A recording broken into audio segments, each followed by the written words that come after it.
दर्शकबिन, हामी सबैलाई थाहा भएकै कुरा हो, अहिले नेपाल र भारत बीचको सीमा विवाद भइरहेको छ।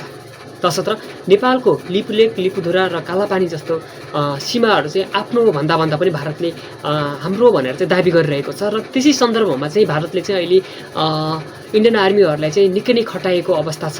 र त्यसै अन्तर्गत चाहिँ नेपालले पनि आफ्नो सीमामा पनि सुरक्षाकर्मीहरू खटाएको छ भन्ने हामीले जानकारी प्राप्त गरेका छौँ। र सँगसँगै चाहिँ अर्को कुरा के हो भन्दाखेरि चाहिँ भारतले चाहिँ आफ्नो व्यापार बढाउनको लागि चाहिँ चाइनासँग चाहिँ वाम सर्भरबाट चाहिँ कैलाश पर्वतसम्मको लागि चाहिँ उसले चाहिँ नयाँ ट्र्याक रोडको चाहिँ उ गरिरहेको छ।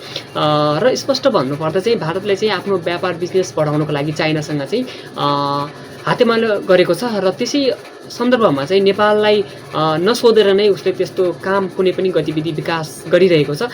कुनै पनि ठाउँमा हैन आफ्नो बिजनेस व्यापार बढाउने हो भने त्यो देशमा कसैको सीमा पर्छ भने अभियसली हामीले चाहिँ त्यसलाई चाहिँ सोधपुछ गर्नुपर्ने हुन्छ र कसैको पर्मिसन लिनुपर्ने हुन्छ। तर भारत यस्तो देश हो जसले कसैको पनि पर्मिसन लगेको छैन, अर्थात् हाम्रो देश नेपालको पर्मिसन नलगेर नै त्यो रोड ट्र्याक खोलिरहेको छ र त्यहीँबाट व्यापार सुरु गर्छु भन्ने उसको सोच पनि छ। र त्यसै सन्दर्भमा नेपालले चाहिँ कठोर गरिसकेपछि चाहिँ भारतले पनि आफ्नो कठोरता देखाएको छ। अझ स्पष्ट भन्नुपर्दा भारतले पनि आफ्नो शक्ति देखाएको छ। त्यसै सन्दर्भमा पनि भारतले चाहिँ अहिले सीमामा चाहिँ खटाइरहेको छ आर्मीहरू चाहिँ।